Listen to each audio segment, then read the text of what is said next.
Kerala motor തൊഴിലാളി ക്ഷേമനിധി വകുപ്പും മോട്ടോർ വെഹിക്കിളും ഗവൺമെൻറ്റും ചേർന്ന് കൊമേഴ്സ്യൽ വെഹിക്കിൾ ഡ്രൈവേഴ്സിനെതിരെ നടത്തുന്ന അനീതിക്കെതിരെ പ്രതികരിക്കാൻ വേണ്ടിയാണ് ഞാൻ വീണ്ടും വീഡിയോ ആയിട്ട് വന്നേക്കുന്നത്.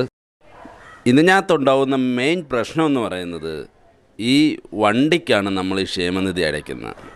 ഇപ്പോൾ 17,100 സംതിങ് രൂപയാണ് ഞാനിപ്പോൾ അടച്ചത്.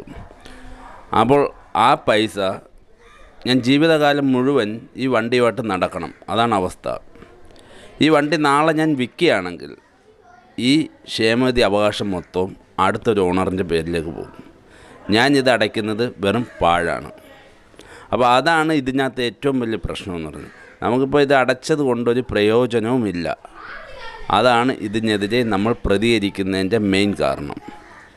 അത് ഈ സർക്കാർ ഇപ്പോൾ നടപ്പിലാക്കി വച്ചേക്കുന്ന രീതി, ഇവർ ചെയ്തു വച്ചേക്കുന്നതെന്ന് പറഞ്ഞാൽ, ഇപ്പോൾ ഈ 17,000 രൂപയും അടച്ചാൽ മാത്രമേ എനിക്ക് ടാക്സ് അടയ്ക്കാൻ ഒക്കത്തുള്ളൂ. ഇപ്പം ഞാനൊരു കടയിൽ ചെന്ന് എനിക്ക് 1 കിലോ അരിയാണ് വേണ്ടത്. നീ 5 ചാക്ക് അരി മേടിച്ചാൽ നിനക്ക് 1 കിലോ അരി തരൂ എന്ന് പറയുന്ന കണക്കൊരു ന്യായമാണ്.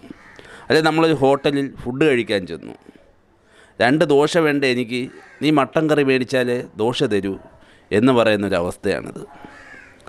അപ്പോൾ ഇത് കാടിൻ്റെ നിയമമാണ്, കാട്ടാളത്തരമാണ്. കാടിൻ്റെ നിയമം ബലവാൻ ദുർബലനെ കീഴ്പ്പെടുത്തുന്നതാണ് കാടിൻ്റെ നിയമം. അപ്പം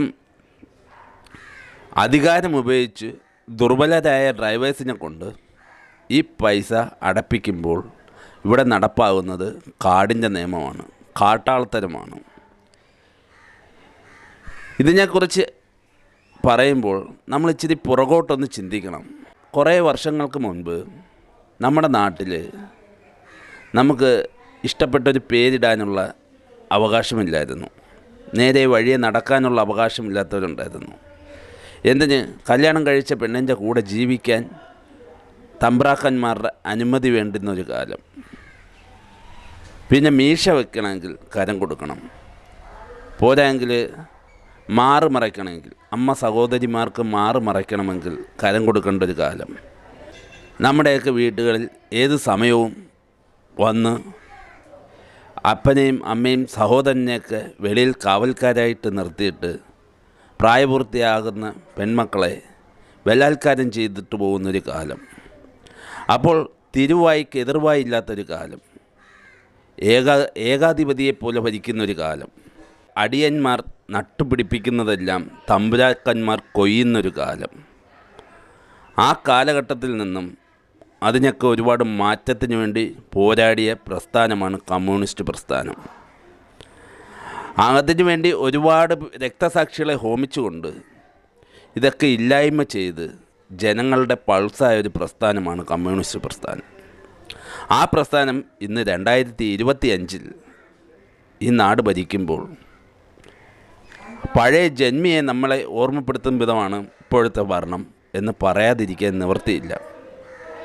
പാർട്ടിയേക്കാൾ വലിയ നേതാക്കന്മാരും മുതിർന്ന നേതാക്കന്മാരെ വിമർശിക്കാനുള്ള തൻ്റെയിടമില്ലാത്ത നേതൃത്വവും 2025 വരുമ്പോൾ ആ ജന്മി തമ്പ്രാക്കന്മാരെ നമ്മൾ ഭരണകർത്താക്കളുടെ ഇടയിൽ കാണുന്നില്ലേ? ജന്മിത്വം ഇപ്പോഴും നിലനിൽക്കുന്ന രീതിയിലല്ലേ ഏകാധിപതിയും തിരുവായ്ക്ക് എതിർവായി ഇല്ലാത്ത രീതിയിലുള്ള ഭരണപരിഷ്കാരവും? മുൻകാലങ്ങളിൽ തെറ്റ് ചെയ്യുന്നവരെ ഈ പ്രസ്ഥാനം രൂക്ഷമായി വിമർശിച്ചിട്ടുണ്ടായിരുന്നു, പുറത്താക്കിയിട്ടുണ്ടായിരുന്നു, നടപടി സ്വീകരിച്ചിട്ടുണ്ടായിരുന്നു. നമ്മൾ വിമർശിക്കുകയും പ്രതിഷേധിക്കുകയും ചെയ്യുമ്പോഴാണ് ചില തെറ്റുകൾ മനസ്സിലാകുന്നത്. അപ്പോൾ അത് തെറ്റുകളാണെന്ന് മനസ്സിലായാൽ തിരുത്താനുള്ള മനസ്സുണ്ടാവുന്നത്. അതുകൊണ്ട് വിമർശിക്കാനും പ്രതിഷേധിക്കാനും എല്ലാവരും തയ്യാറാവണം. റോഡിൽ കൂടി ഒരു വാഹനം ഓടിക്കാൻ license, RC book, fitness, pollution, insurance, tax, ഇത്രയുമാണ് ലീഗലിൽ. ഇത്രയും മതി. വണ്ടിക്ക് പിന്നെ എന്തിനാണ് ക്ഷേമനിധി? ഈ ക്ഷേമനിധി കൊണ്ട് ആർക്കാണ് പ്രയോജനം ഉണ്ടാകുന്നത്? ഈ ക്ഷേമനിധി, ഈ വണ്ടിക്ക് ക്ഷേമനിധി എടുത്തു കഴിഞ്ഞാൽ ഒരാളുടെ ജീവിത അവസാനം വരെ ഈ വണ്ടി കൊണ്ട് നടക്കണോ?